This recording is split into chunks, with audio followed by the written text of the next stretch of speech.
patis. Para tayong pakuluin natin muna. At nakulo na, saka ilalagay natin ng sitaw.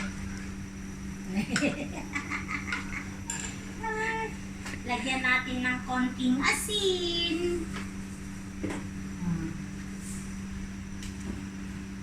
Lagyan na rin natin ng Maggi cubes. Maggi cubes. Ayan, sarap. Sarap, no? Gata pa lang yan. Halu-haluin para hindi mabuo yung gata. O, diba? Nakita nyo naman. Napakalamig dito. Umuulan. Umuulan sa pawis. Pawis na pawis yung nagluluto. Ay, nako. Welcome to my vlog. Saan ka pa? Vlog in Bahrain. Dapat lahat ng niluluto mo, binibidyo ko eh, no? Oo. Vlog na lang tayo. Buti Wala pa. tayong trabaho. Diyos mayo. Halo-halo. Hanggang sa kumulo. Medyo mga ngalay ka nga lang. Pero okay lang yun. Masarap naman. Correct. Ano susunod dyan? Sitaw. Sitaw na.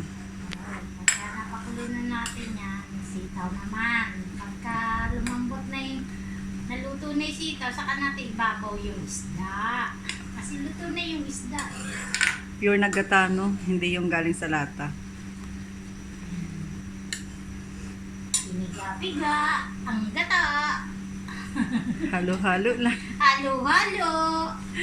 Hanggang sa magkakulani. Yan ang aking menu for today. Anong tawag dyan, te? Inatan na sitaw na may halong tulingan. Wow. Oh, diba? Sarap. Sa akin lang yan menu. Wala yan sa iba. Only for Ate Joby. Oh, see? Nakita nyo? Nakulo na. Sabi ko sa inyo, muulan eh.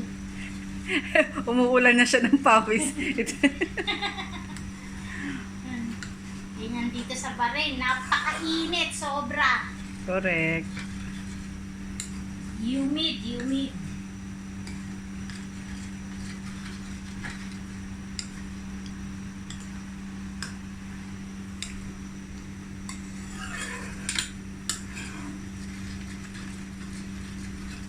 Nakulo.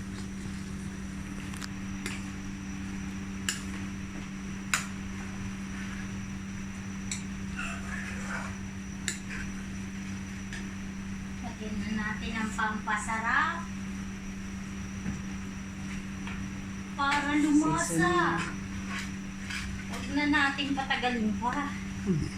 Natatagal pa ba yan? Ayan na yung sitaw. Ito, lalagyan na natin yung sitaw.